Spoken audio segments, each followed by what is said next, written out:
Bon ben salut à tous, alors aujourd'hui je suis de nouveau avec mon ami Antonio. On va vous apporter des réponses quant à ce qu'il se trouve à l'intérieur de cet objet. Donc ceci est un disque dur, un ancien disque dur parce qu'aujourd'hui ils sont SSD, ça c'est un disque dur mécanique. Alors en tout cas moi ça m'intéresse de savoir ce qui se passe à l'intérieur. Toi ça t'intéresse ou bien? Ouais, aussi. Ouais, ça t'intéresse beaucoup, ouais. Ouais. Donc c'est pas n'importe quoi. Je vous ai quand même sélectionné un Black Caviar, donc c'est le haut de gamme de chez Western Digital. Pour se faire plaisir, je pense qu'il faut quand même prendre de la qualité, même si c'est pour le démonter en 1000 miettes. Et donc c'est une nouvelle série qui s'appelle Comment c'est fait à l'intérieur.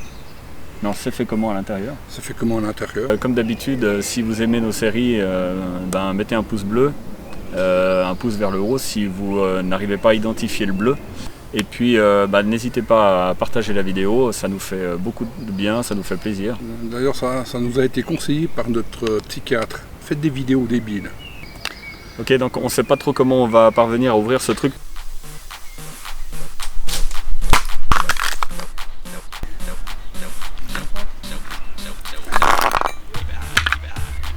Ouais, alors là il a pris une bonne pétée, t'as vraiment bien visé le coin. Donc on va essayer de le lancer depuis un petit peu plus haut.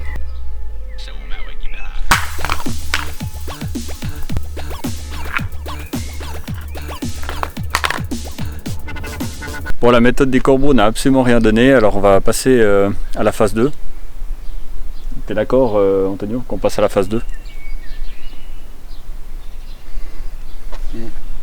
Si tous les numéros d'une même serrure sont découverts, on peut gagner le montant indiqué dessus.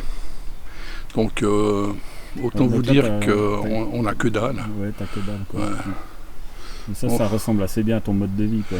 Voilà, donc je vais devoir travailler encore toute ma vie. Ouais.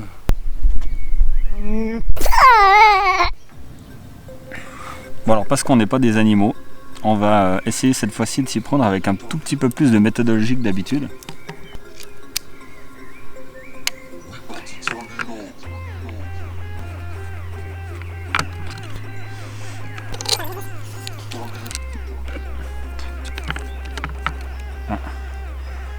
Il y a un corbeau qui est venu nous montrer comment faire.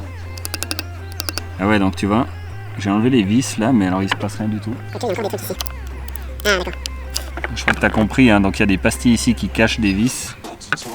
C'est un témoin de garantie pour prouver que... Voilà. J'ai une mouche qui est en train de m'attaquer. Il n'y en a plus qu'une. Et puis on aura bien progressé. Ok, j'entends déjà des pièces. C'est un petit peu... Ah, ça c'est un bruit comme on aime bien. Ça pourrait hypothétiquement céder. Est-ce qu'il n'y a pas des vis ici? Petite feinte du constructeur. Et voilà. Il nous a glissé une vis sous l'autocollant quoi. Alors peut-être qu'il a voulu... Une torse. Une torse. En fait, si tu veux savoir où se trouvent les feintes... C'est toujours sous l'étiquette. Hein. Ouais, il faut gratter un peu.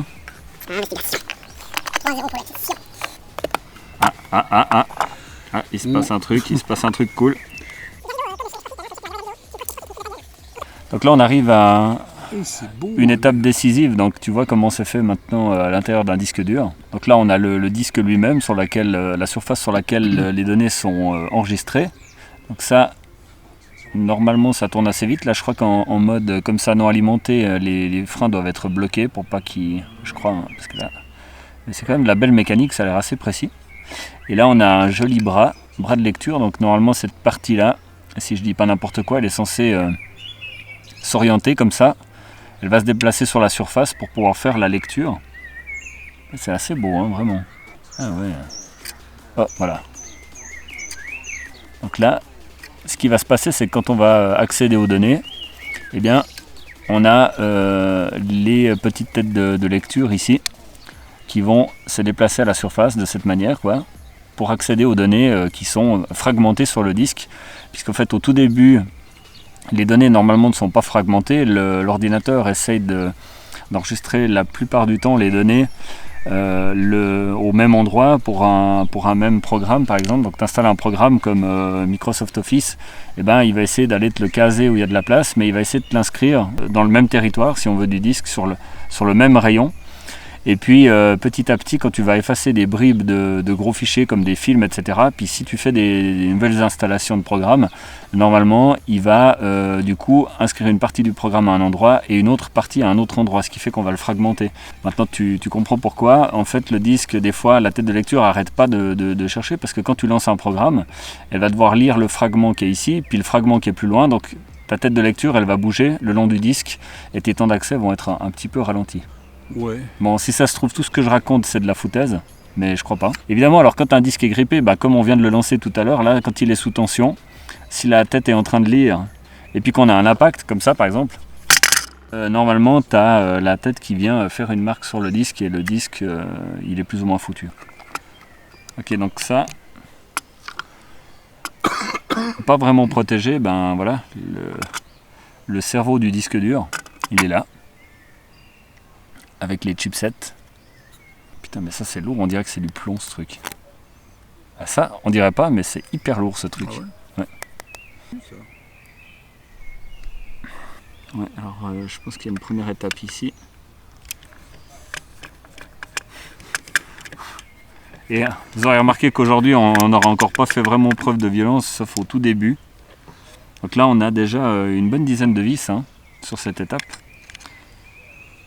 Au fond, on ira au marteau si on n'arrive pas. Ah. Comme d'habitude. Hein. Alors ça, c'est la preuve qu'on peut dévisser du torx. Donc c'est ces espèces d'étoiles, vis avec des étoiles creuses comme ça, avec un tournevis cruciforme tout bête. Je vais laisser mon empreinte digitale. Bon, alors là, franchement, tu peux m'aider.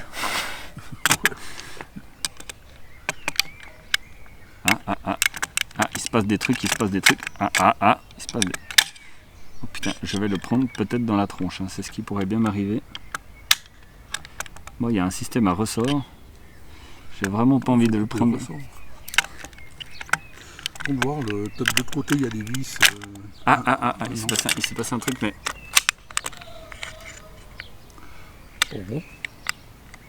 Ah, mais je viens de piger. Il est magnétique. C'est des aimants hyper puissants. Ah ouais.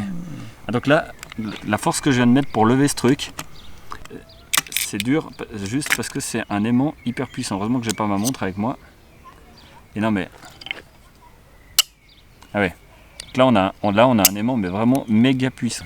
Tu peux voir comment c'est. Ça c'est hyper joli. C'est une espèce de bobinage mais pas rond. Et ben voilà, là on a une vis. Je sais pas. J'ai plein de tournevis avec plein de têtes différentes. On va bien en trouver une qui fonctionne avec ce truc. Voilà. Voilà.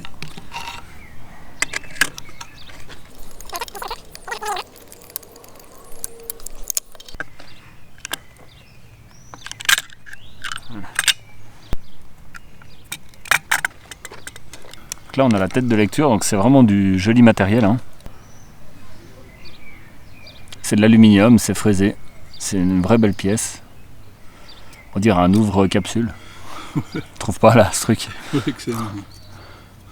Ah, c'est vraiment du bon matériel quoi. Comment ça se fait qu'il y a plusieurs têtes Parce qu'il y a plusieurs couches en fait. Ah, il y a plusieurs couches, ouais, d'accord. Surtout après je vais enlever le disque, c'est surtout ça qu'il faut qu'on fasse. Mais ça a l'air d'être chassé ou je sais pas comment ils ont fait ça.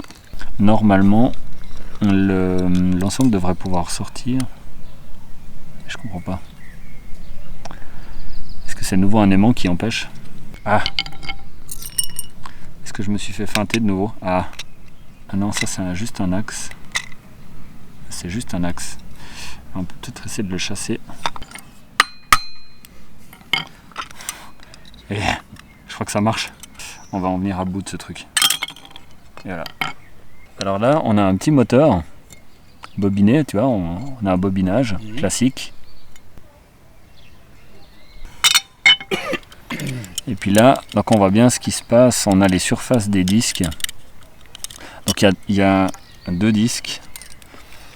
Et en fait, les têtes, elles vont venir lire comme ça l'information. Donc la dernière, c'est pour un disque qui aurait un troisième disque en hauteur.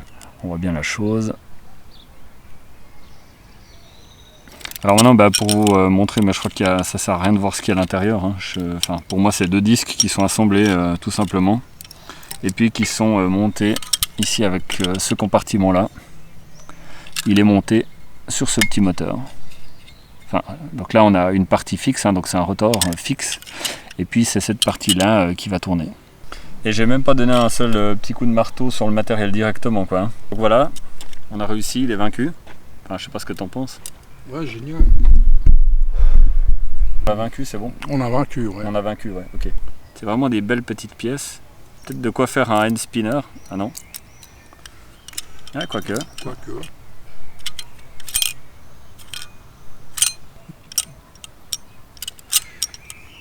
Alors la prochaine fois, ce sera une émission un peu particulière, puisque nous allons disséquer cette fois du biologique et non du minéral. Donc je vous propose pour la prochaine fois la dissection de mon genou. Et puis la méthode pour t'endormir, je pense que ce sera celle-là, quoi. Si tu... Je préfère l'anesthésie locale, c'est-à-dire si tu peux cogner sur le genou plutôt que sur la tête. Puis le bokeh. Ah oui, alors la surface du disque dur elle-même n'est pas vraiment constituée avec du fer, je pense, parce qu'en tout cas on est insensible à l'aimant. T'avais fait une sauvegarde? Merde. Putain, tu sais qu'il y avait toutes les archives du musée d'histoire naturelle là-dessus? Oh, putain. C'était en quelle année le Précambrien?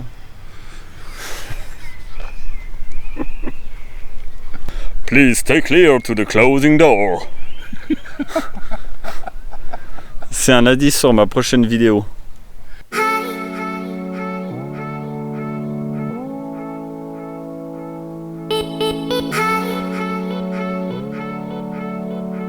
Donc ça m'amène à dire que si tu veux être sûr que personne trouve tes données, en fait tu dois faire comme ça, tu vois, tu dois utiliser cette partie là, tu dois faire comme ça.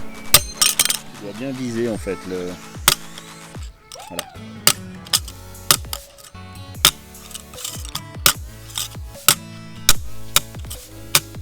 C'est pas dit qu'on n'arrive pas à lire complètement toutes les données, mais disons que ça aide absolument pas à faciliter la lecture, tu vois.